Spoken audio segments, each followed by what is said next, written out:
Hello, welcome to my channel the number stocks by Rushika. आज हम बात कर रहे हैं इंडिगो पेज से रिलेटेड मार्च 22 के क्वार्टरली रिव्यूज के बारे में। तो एज आप देख पा रहे हैं, quarterly review over the year में फ्लक्चुएटिंग रहा है। लाइक मार्च 22 में 288 था, वहां से जून 22 में -22% का रिडक्शन हुआ, दैट इज 224, और बाद में वो इंक्रीज होके 326 हो गया मार्च 23 में। तो वैसा देखा जाए तो मार्च 22 से मार्च 23 में there is an increment of 13 to 16%, around 16%, which is very good enough. And annual revenue अगर हम कंपेयर करें तो मार्च 22 में वो 906 करोड़ था, जो कि अभी 1073 करोड़ हो गया, which is increase by 18%, which a very good sign.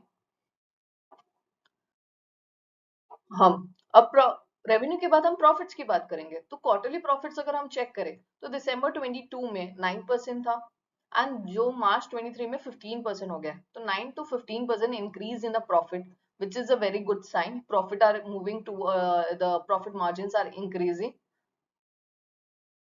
Annually भी हम चेक करेंगे तो मार्च 21 में 10% था, मार्च 22 में 9% रहा, और मार्च 23 में वो 12% रहा। तो ग्रेजुअली ही स्मॉल अमाउंट से वो इंक्रीज हो रहा है प्रॉफिट्स में in on an annual basis also. अब प्रॉफिट्स के बाद हम कॉस्ट की बात करेंगे। तो अगर हम देख पा रहे हैं तो प्रॉफिट्स पे किस रीजन से असर आ रहे हैं। सीओजीएस जो 55.4% था दिसंबर क्वार्टर में, वो अब रिड्यूस होकर 52.6% हो गया है। एम्प्लॉयज कॉस्ट जो 7.1% हुआ करता था वो 5.7 हो गया है, एंड अदर एक्सपेंसेस कॉस्ट जो 21.9 थे वो अब 18.8 हो गए हैं। तो ये देखा जाए तो ओवरऑली सारे कॉस्ट में रिडक्शन आ रहा है। So basically, company is now moving towards an optimal use of resources and everything, and which will lead a company generate profits in the future quarters also. और yearly basis में भी देखेंगे तो we have seen that there is a reduction in every cost is, so this will generate our profits. So after profits and after cost and everything, now we'll discuss about the important ratios of the company. Like return on net worth is 17%, return on capital employed is 17%, which is very similar to this. Shows where is a company has a less debt compared to other other companies.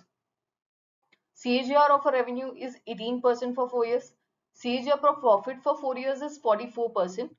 PE is 54 and industry PE is 69.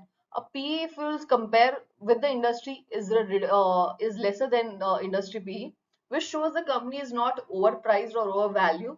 And in the future also, due to PE, if we'll see, there is a stability in the share prices and everything, as it won't affect that.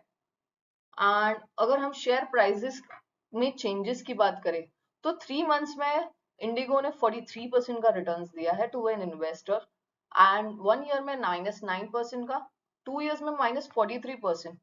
तो वैसे देखा जाए तो profits जो returns जो share investors को मिले हैं वो थोड़े इतने खास नहीं मिले हैं।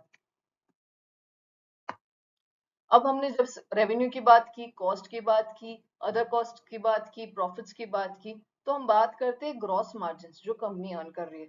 अब दिसंबर 22 में उन्होंने 43.8% अर्न किया था, मार्च 23 में उन्होंने 47% का ग्रॉस मार्जिन है। Gross margin is quite good enough and it is moving towards an increase side. EBITDA भी अगर हम चेक करेंगे तो 14.4% से 22.2%, 22.3% हो गया। तो overall if will see, revenue is increasing, profits are also increasing, gross margin is increasing, EBITDA is increasing, and this overall says the company is moving towards a more profitability and more revenue. So it will be a good sign. It shows a good sign to us. Thank you for watching me. Do subscribe my channel and do share and like the